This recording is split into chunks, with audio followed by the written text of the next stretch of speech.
I can hold on to the ankle, I could hold on to the foot. Just because Shannon's leg's longer and my arms are shorter, I'm gonna hold on to her ankle.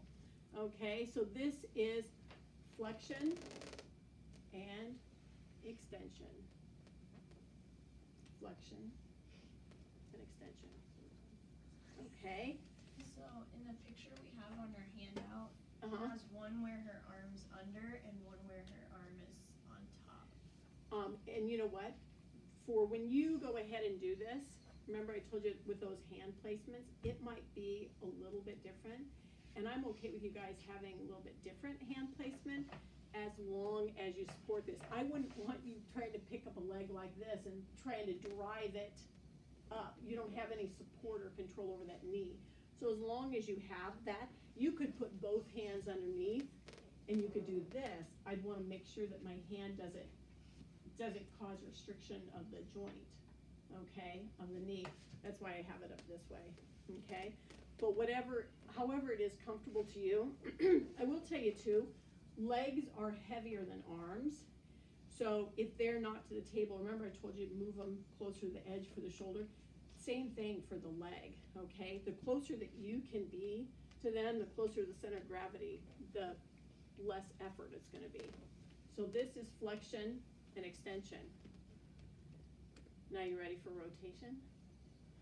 You take them up to 90. What rotation is this?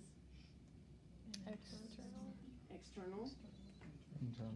internal, external, internal. See how I have her knee close up to me? I also am not abducting or adducting. So I'm trying to keep that femur straight up to the ceiling as I go ahead and do that. So that's my internal, external rotation. So I've done flexion, extension, internal, external rotation. What do I have left? Abduction, adduction. I'm gonna support my joints here, okay, and this time I have an underhand. I'm gonna try, remember I talked to you about trying to keep the shoulder in a pure plane. I'm gonna try and keep it in a pure plane, okay? Not extend it or flex the hip, it's gonna be neutral. I'm just gonna take her out. I'm also going to be watching her toes don't rotate out. Sometimes if you're moving like a stroke patient or that, they'll rotate that foot out. And I'm gonna try and keep that from rotating so she has no internal or external rotation, okay, when she does it. And when I come back, I can do adduction a little bit. If I move that limb out of the way, I can do a little bit of adduction, okay, to take her over. So that's abduction, adduction, same kind of hand placements, flexion, extension, internal, external rotation.